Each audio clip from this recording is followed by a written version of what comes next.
No.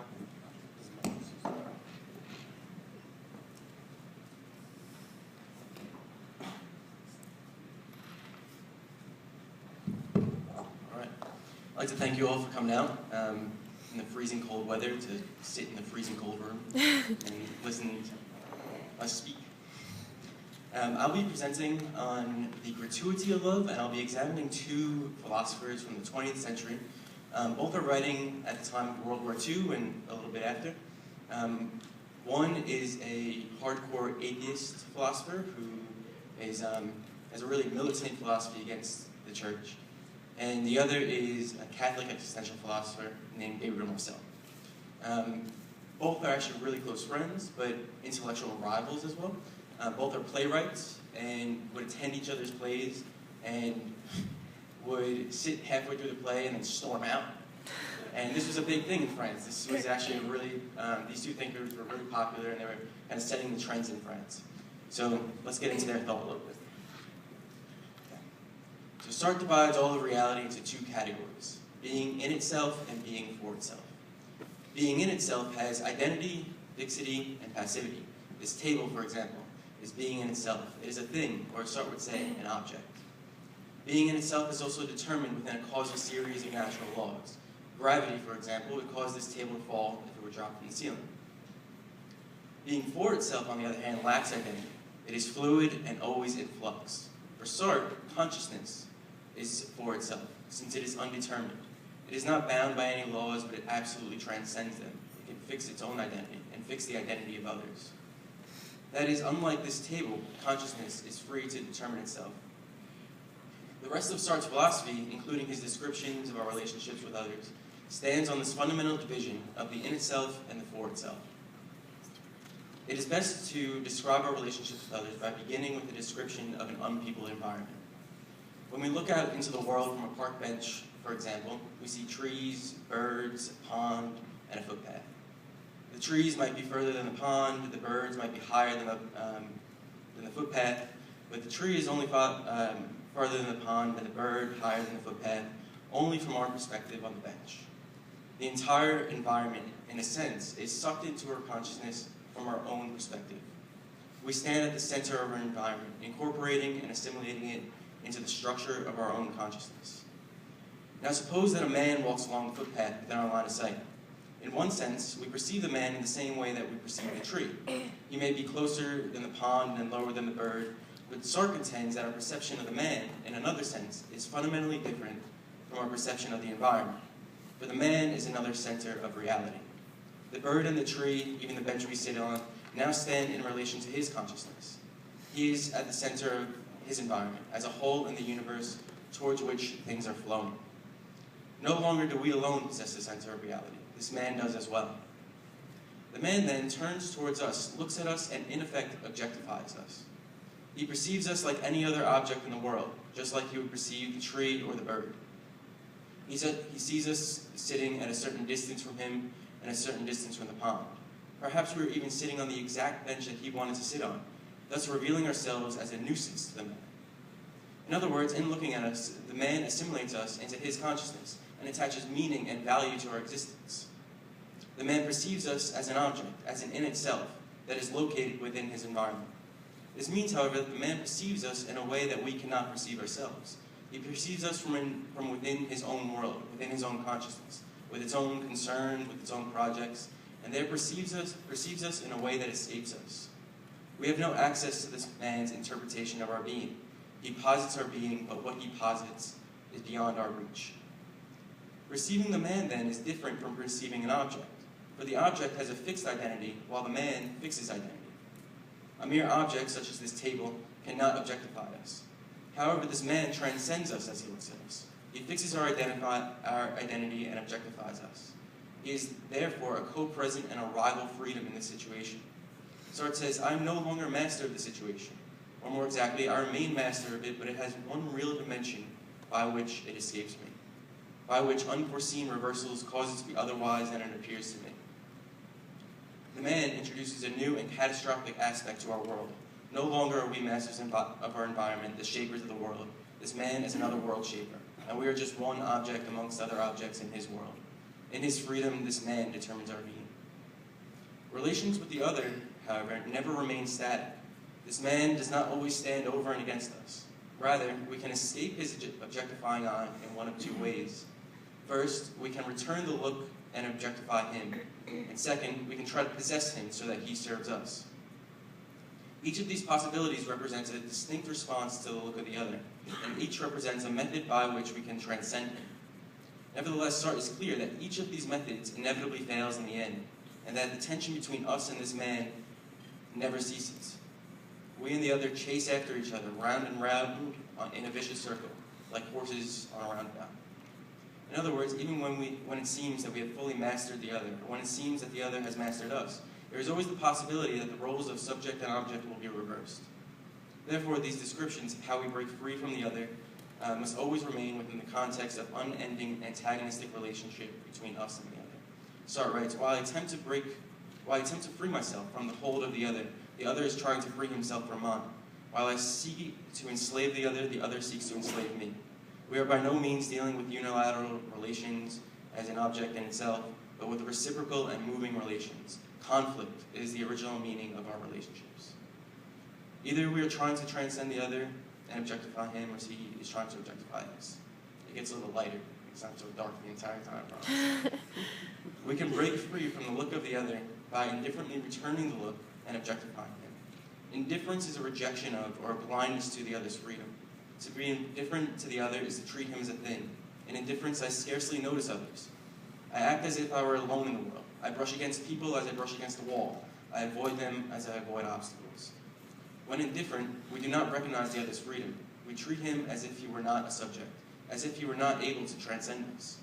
But indifference is always characterized by uneasiness. For although we attempt to negate the other's freedom, his freedom will eventually rise up and reveal itself again, even if only in flashes. Indifference, Sarte writes, can be extended with relapses over several years, over our whole life. There are men who die without, save for brief and terrifying flashes of illumination, have ever suspected what the other is. Even just one brief and terrifying flash of illumination, however, is evidence of the other's freedom, and this evidence flies in the face of our cold indifference towards the other. In this brief and terrifying flash, the other is revealed to us as he is in himself, not as a thing, but as freedom. Sarte's description of indifference is rather straightforward. His description of love, however, is a little harder to pin down. Love also tries to escape the objectifying eye of the other, but not by ignoring it. Instead, love seeks to possess the other's freedom so that he serves us. Sarte thinks that when I try to win the love of the other, I recognize his freedom, but strive to structure his consciousness so that he perceives me not as an object amongst other objects, but as the meaning and ultimate end of his world. When he, this other, loves me, I am no longer seen as a this among other thises, but the world is revealed in terms of me. This other then interprets the world and every object in it, always with regard to me and my circumstances. I thus become his absolute center of reference around which all the instrumental things of the world are ordered as pure means.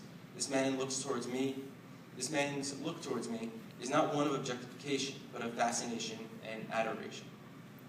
Sarte argues that love is destined to degenerate into indifference, masochism, hate, or any other negative disposition towards a beloved. Love cannot last because the other is unsatisfied in his love. To him, his love always seems to be one-sided. The beloved almost never equally reciprocates his love. The lover, therefore, attempts to win the love of the beloved, and he does this by becoming an object of fascination for the beloved.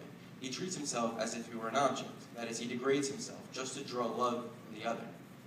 However, to the extent that his love goes unrequited, the lover becomes indifferent or even hostile towards the beloved. His love necessarily degenerates. Sarte says that love cannot last, and his attitude towards this is not absolute horror, but cold, matter-of-fact realism. For Sarte, this is just how relationships work. Gabriel Marcel, however, highlights the tragic element in Sarte's descriptions of our relations, and indicates that Sarte's description of love cannot be comprehensive, that Sarte has severely misunderstood the nature of this phenomenon. Before describing what Sarte has misunderstood, however, we should note that Sarte cannot be entirely wrong. Many of us have witnessed forms of unrequited love in which the lover grew cold or even hostile towards the beloved. And many of us have also witnessed forms of obsessive, self-degrading love in which the lover grew cold or hostile towards himself. Therefore, Sarte's description is still true to experience, but only true when sin reigns, when love has become tainted and corrupted, when love has become not love. Gabriel Marcel, therefore, does not reject Sartre's descriptions wholesale, but rather describes what Sartre has missed, those times in which love does not degenerate, but is sustained as unconditional love. Unconditional love, however, never remains a fixed state in which we can grow complacent and self-satisfied. We must always be working to love unconditionally, and we also always must strive to remain open and receptive towards those who love us unconditionally. Unconditional love looks radically different from Sartre's notion of love, and the most glaring difference is that unconditional love does not and cannot make the beloved the world center around which everything else orbits. If it did, the lover would become unstable in his love, for though he makes the beloved the center of his world, the beloved does not necessarily have to reciprocate. The lover would then become unsatisfied in this unequal relationship, and would strive to either appropriate, ignore, or win over the beloved. Sartre is right about that. Unconditional love, therefore, prevents the other from becoming the center of the world, and it does this through what Marcel calls communion. For Marcel, unconditional love cannot be described solely in terms of you and me, in terms of two independent and autonomous subjects, but must also be described in terms of the we subject, which is the unity of you and me in communion. Here, neither the self or the other is placed at the center of the world, but each is treated as a free subject who is not to be appropriated, but to be loved as another subject who has freedom. To reach communion, both the self and the other must maintain a stance of active receptivity towards the other. That is, both parties must give themselves and receive of the other if full communion is to be achieved. For Sarte, however, both this gift of self and the reception of the other is a figment of the imagination. He writes, "To give a gift is to appropriate by means of destroying, and to use this act of destruction as a means of enslaving others." When we give our possessions or of ourselves, we're giving to enslave the other. We give our property or our person so that we may triumph over the other. Anybody less capable than Sarte of understanding the significance of receiving or the nature of the gift cannot be conceived. Of course, in extreme and unusual instances, some of us have witnessed times when gifts were given to enslave the other, but this is certainly a corrupted form of giving. This is not the robust or even the general notion of it. The kind of gift that I want to focus on here is the fullest kind of gift, the gift of self. I give myself to achieve communion with the other. To give myself as a gift means to be available to and at the disposal of the other. Availability for Marcel is an attitude that is characterized by openness and receptivity. When available, we welcome the other to present themselves, or to presence themselves, to come into their full person, to be who they truly are, nothing more and nothing less. They are welcome to drop their guard, to be at home with us, as we share concerns, worries, and joys with one another. The clearest metaphor for this is when we welcome someone into our home. They are invited to share our possessions and our joy as they enter our place of intimacy. We do not have to own property, however, to be available to the other person. All that is required of us is that we give the other person access to the home of our interior life, that we welcome the other into the intimacy of our heart and mind. In order to be receptive, in order to welcome the other into our home, we must be at home with ourselves. Otherwise, we have no place for the other to enter. We are closed off to the other and are unable to give rest to the other. The person who is self-absorbed, self-obsessed, the person who is always busy and preoccupied, the person who is scattered and disordered will find difficulty in being available to others. They are unable to allow others to enter their interior life. They are therefore unable to invite others to present themselves. Before I said that to give of ourselves is not only to be available to the other, but also to be at the disposal of the other. This may set off an alarm. For Sarte, we place ourselves at the other's disposal so that we may win them over. We become an object of fascination so that we may entice and therefore enslave them. Thus for Sarte, to place ourselves at the disposal of the other is to become like a disposable diaper. We become dispensable. But this is not what Marcel has in mind. Disposability for Marcel means opening an unlimited credit account in the other's name. We remain available to the other when he or she fails to reciprocate our love, and or even when the other betrays our trust. But this is not mere self-abnegation or hostility towards the self. It is not becoming a doormat to the other. Rather, it is hope. When I am at the other's disposal, I place myself in the position of someone who is asking for a grace, a gift. I'm awaiting a favor of generosity, which I hope will be extended to me. I place myself at the disposal of this generosity, and I have confidence that I will not be disappointed. Nevertheless, full communion is not achieved unless both parties are available and at the disposal of each other. Though I may be at the disposal of those whom I love, I do not reach full communion with them unless they are also available and at the disposal of me. Therefore, I can extend myself towards the other, giving myself as a gift for them, without ever reaching full communion with them. And yet I extend myself with the hope that we will someday achieve communion. For Sarte, this gift of self came with strings attached. It came with an expectation, a demand even, for reciprocity. For Marcel, on the other hand, this love comes with no strings attached.